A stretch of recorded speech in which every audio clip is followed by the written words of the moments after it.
आज़ादी के 75 साल की 75 कहानियों में आज हम आपको बताएंगे एक ऐसे स्वतंत्रता सेनानी के बारे में जिसने अपने अखबार को बनाया था अपना हथियार। मैं बात कर रहा हूं रामपुर के मौलाना मोहम्मद अली जौहर की। मोहम्मद अली जौहर का जन्म 10 दिसंबर 1878 को रामपुर उत्तर प्रदेश में हुआ था। उनके पिता का नाम अब्दुल अली खां था।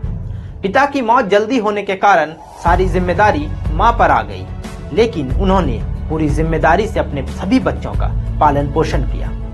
जब मोहम्मद अली जौहर बड़े हुए तो पढ़ाई के लिए लंदन चले गए, लेकिन वापस आए तो देश में अंग्रेजों की गुलामी से परेशान अपने देशवासियों को देख उनसे रहा नहीं गया और उन्होंने अंग्रेजों से अपने देश की जनता को जगाने के लिए एक अखबार निकाला जिसका नाम था कॉमरेड।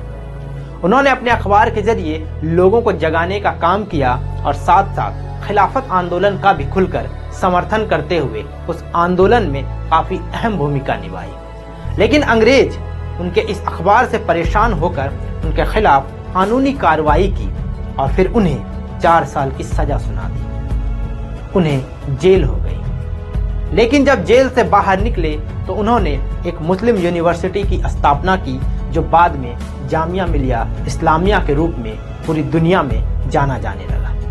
ये बात है साल 1931 की, जब मुस्लिम लीग की प्रतिनिधि के रूप में मौलाना अली जौहर ने गोलमेज सम्मेलन में भाग लिया था।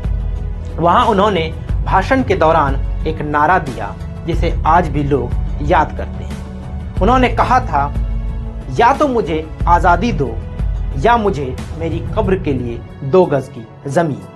मैं गुलाम देश में वापस नहीं जाना चाहता।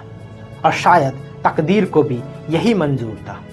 गोलमेज सम्मेलन के तुरंत बाद 4 फरवरी 1931 को कॉमरेड के जनक मौलाना मोहम्मद अली जौहर ने इस दुनिया को अलविदा कह दिया। तो इस कहानी में इतना ही।